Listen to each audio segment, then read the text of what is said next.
Uttarakhand cabinet मंत्री Ganesh Joshi petrol बचत का संदेश देने के प्रयास में सोशल मीडिया पर चर्चा का विषय बन गए हैं। देहरादून के गढ़ी कैंट में आयोजित एक कार्यक्रम के बाद मंत्री गणेश जोशी ने शासकीय वाहन का उपयोग न करते हुए स्कूटी से अपने आवास आने का फैसला किया। उनका उद्देश्य प्रधानमंत्री की ऊर्जा बचत अपील का समर्थन करते हुए ईंधन बचाने का संदेश देना था। हालांकि मामला तब चर्चा में आ गया जब पता चला कि जिस स्कूटी से मंत्री सफर कर रहे थे उनका इंश्योरेंस और प्रदूषण प्रमाण पत्र यानी PUC की अवधि समाप्त हो चुकी थी। इतना ही नहीं, स्कूटी के पीछे उनका सरकारी वाहन भी चलता दिखाई दिया, जिसके बाद सोशल मीडिया पर लोग सवाल उठाने लगे। मंत्री गणेश जोशी ने कहा कि प्रधानमंत्री और मुख्यमंत्री द्वारा पेट्रोलियम पदार्थों की बचत की अपील के बाद उन्होंने कदम उठाया। उन्होंने बताया कि बाद में जानकारी मिली कि स्कूटी के दस्तावेज एक्सपायर हो चुके हैं। वहीं स्कूटी मालिक स्टाफ सदस्य ने SSP को पत्र लिखकर नियमों के तहत जुर्माना लगाने का अनुरोध किया है। मंत्री ने कहा कि वो आगे भी छोटी दूरी के लिए दोपहिया वाहन का इस्तेमाल करेंगे और काफिले में वाहनों की संख्या कम करने का प्रयास करेंगे। पौड़ी के मुख्य विकास अधिकारी CDO गिरीश गुणवंत के स्थानांतरण पर विकास भवन में विदाई समारोह आयोजित किया गया। उनका तबादला संभागीय खाद्य नियंत्रक गढ़वाल परिक्षेत्र के पद पर हुआ है। ये जोन अधिकारियों और कर्मचारियों ने उनकी कार्यशैली और जनहित के कार्यों की सराहना की। जिलाधिकारी स्वाति एस भदौरिया ने कहा कि गिरीश गुणवंत ने विकास योजनाओं को प्रभावी ढंग से जमीन पर उतारा। दूरस्थ क्षेत्रों की समस्याओं के समाधान में भी उनकी महत्वपूर्ण भूमिका रही। उनके नेतृत्व में विभागों के बीच बेहतर तालमेल बना और विकास कार्यों को गति मिली। नहीं, इसमें तो मैं ज़्यादा कुछ नहीं कहूँगा, क्योंकि ये हम लोगों का जो एक रूटीन प्रक्रिया होती है। जब अधिकारी आते हैं, जिले में आते हैं, उसके बाद में उनका ट्रांसफ़र भी होता है, चाहे वो किसी भी विभाग में हो। तो मैं तो इसको इसी प्रकार से लेता हूँ। सर, कहीं ना कहीं सोशल मीडिया पे चल रहा है कि एक जांच के उसमें बताया जा रहा है कि यहाँ पे ट्रांसफ़र किया गया।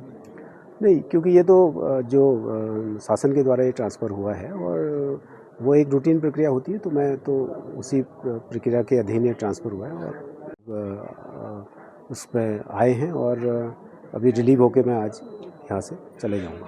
सरकारी कर्मचारी हों, चाहे हमारे मीडिया के बंधु हों, चाहे वो हमारी आम जनता हो, सबका बहुत अच्छा यहाँ पे सहयोग मिला है और उससे ही हमने जो है यहाँ पे आगे जो काम है उसको आगे बढ़ाया है। और जैसा मैंने अभी यहाँ पे अधिकारियों को भी बोला है कि जो योजनाएं, स्कीम्स हमने इस बीच में शुरू की हैं तो उनको वो आगे बढ़ाएं, जिससे कि आम जनता को उनका लाभ मिल सके।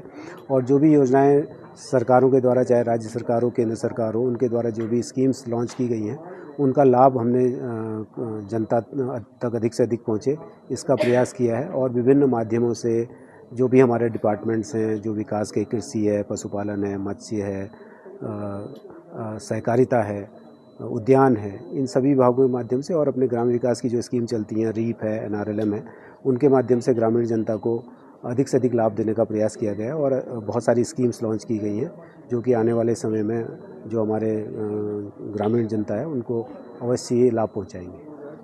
नहीं, मैं तो ये मैसेज कहूँगा कि जिस तरह से इन 2 सालों में यहाँ पे काम हुआ है, उनके द्वारा सहयोग प्रदान किया गया है, उसी प्रकार से आगे भी वो काम करेंगे सभी अधिकारी। और जो आगे जो अधिकारी यहाँ पे आ रहे हैं उनको भी उसी तरह से सहयोग प्रदान करेंगे। और जो अंतिम छोर पे जो व्यक्ति है उस तक सरकारी योजनाओं का लाभ पहुँचाने का प्रयास करेंगे। यही मैंने सभी अधिकारियों से अनुरोध किया है। काफ़ी अच्छा यहाँ पे कार्यकाल रहा और इन 20 माह में हमने बहुत ज़्यादा क्षेत्र में भ्रमण किया, सभी ब्लॉक्स में कई बार भ्रमण किया। और जो भी सरकार के द्वारा जो योजनाएं चलाई जाती थी, चाहे जन जन की सरकार हो, BDC मीटिंग्स हो, हमारे जो सरकार जनता के द्वार कार्यक्रम हैं, तो इन सभी कार्यक्रमों में हम प्रतिभाग किया जाता था और हमारे अधिकारियों के द्वारा भी इसमें प्रतिभाग किया जाता था।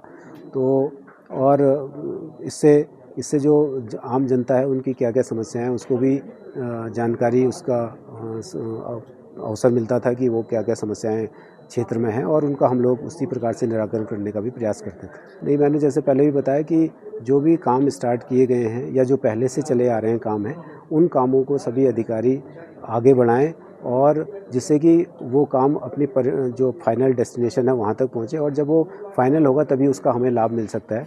तो सभी से ये अनुरोध किया गया है कि किसी भी काम को बीच में न छोड़ा जाए, उस काम को पूर्ण किया जाए। आपकी इस पर क्या राय है, हमें कमेंट कर जरूर बताएं।